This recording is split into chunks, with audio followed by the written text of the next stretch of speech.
There's a ton of reasons to move to a medium-sized city. They're quieter than big cities, but not as boring as the small ones. However, there are some medium-sized cities that you should avoid at all costs. Here are the top 10 worst medium-sized cities to live in America for 2021. Colorado Springs, Colorado. Some medium-sized cities have sweet, small city energy, but not Colorado. It's got a cold, big city atmosphere, and worst of all, it's a sports bro mecca. Despite having a very average population of a little over 460,000 folks, Colorado Springs is home to 24, yes, you got that right, 24 national sports governing bodies, including the United States Olympic Training Center, U.S. Swimming, U.S. Hockey, and the United States Olympic Committee. This is how the city earned its name the Olympic City. But crushing the dreams of gold medalists isn't the only thing that keeps Colorado Springs citizens paid and fed. They are also deleting your favorite Facebook post for breaking community guidelines. The National Cybersecurity Center was established in Colorado Springs, and it is the brains behind several companies, including Secure the Vote, NCC Student Alliance, and an annual cyber symposium. At least they're keeping your granny safe from tatas and terrorists, right? After all, Colorado Springs is home to a variety of generations, the young liberal arts student and the old conservative evangelicals. But one disturbing thing that binds them all together, camo print. Albuquerque, New Mexico. Speaking of which, did somebody wrap my car in camo print? It's gone. This is what happens when you end up moving to a city with a crime rate of 1 in 17. Despite the high amount of crime, Albuquerque has an intrinsically homey vibe. Humans have been residing in this little desert oasis for millions of years. You can even see ancient petroglyphs and cliff dwellings only a short distance from the city. Legend has it that Albuquerque is still home to these Neanderthals, but with the quality of the city's school system, they can't really be blamed. Madison, Wisconsin. Madison was briefly mentioned in Tina Fey's 2004 movie Mean Girls as the city that Candy's parents went to visit for the weekend, leaving Katie home alone to throw the rage, which ultimately leads to the heroine's downfall. And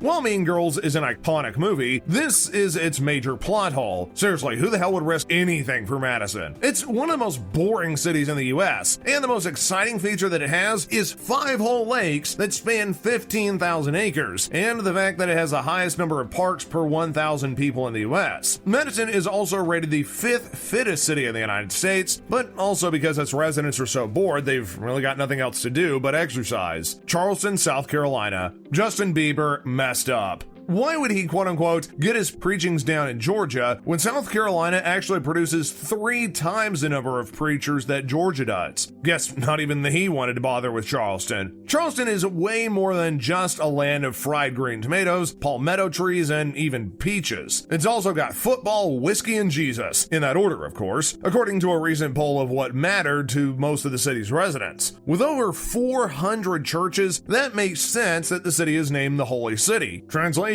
enjoy getting drunk at dudes wrestling in tights, but just know this, God is always watching. Tacoma, Washington. They say that hardship builds character. This is definitely not true of Tacoma, Washington. Tacoma was chosen in the late 19th century as the Pacific Railroad's terminus city, landing the city's name as the City of Destiny. Unfortunately, Tacoma's destiny included that the city would lose power during one of the coldest winters of the Great Depression for 30 days straight, and then the 1940 collapse of the Tacoma Narrows Bridge. The so-called character that these events have formed ends up including 80-year-old, 25-foot coffee pot-shaped cafe known as Bob's Jabba Jive, with an obsession of glass exhibited by Tacoma's Glass Bridge and the Museum of Glass. For a city that's famous for its stuff breaking, all this glass is a pretty bad choice. Honolulu, Hawaii. You know what's also ironic? That the largest city in terms of borders worldwide can also be considered a medium-sized city in terms of population.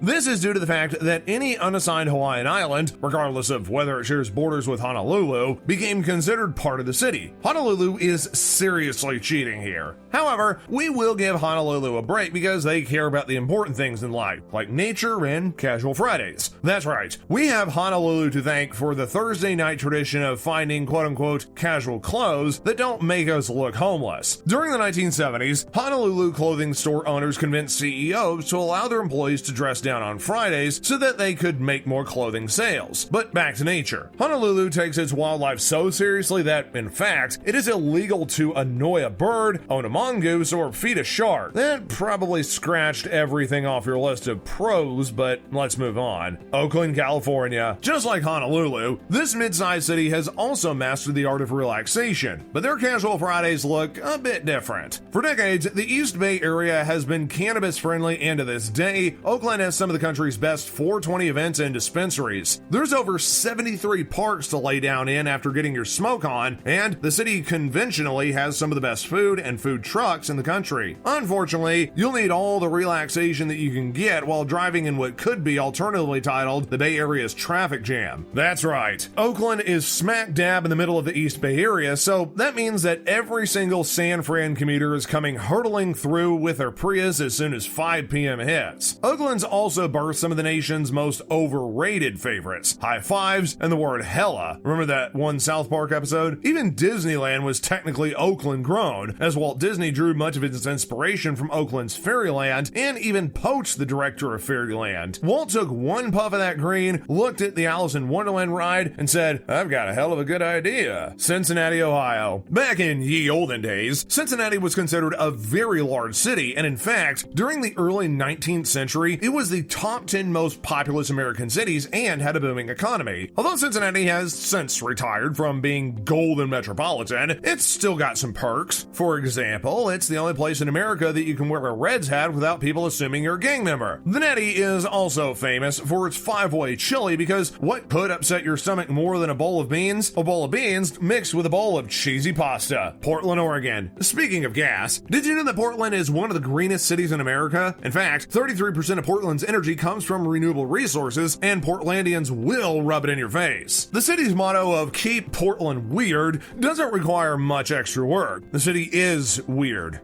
It's home to the world's smallest park, taking up an awkward 2 feet, and the country's largest urban forest, expanding over 5,200 acres and containing more than 80 miles worth of trail. This is most likely grounds for a ton of awkward situations. Asking somebody to meet you in one of the city's parks can mean anything from standing on a rug-sized patch of grass to a full-blown Survivor Man episode. If these parks weren't weird enough, Portland also has the world's largest independent bookseller, Powell's Books, or if Powell's is too big for you, then you can always check out the Portland Bookshop owned by Stalin's gun-wielding granddaughter. Yeah, no, seriously, look it up. The only thing that will get you through Portland's depressing winters is the beer, and that's somebody with expensive glasses probably brewed in their mom's basement. Austin, Texas. Speaking of beer, whoever's been saying that Austin, Texas is a great place to live has been chugging a lot of them lately, as Austin makes a ton of hefty claims about being a highly progressive city and the music capital of the world. Although Austin might be progressive, it's only in comparison to its slightly more redneck neighboring cities. As far as it goes,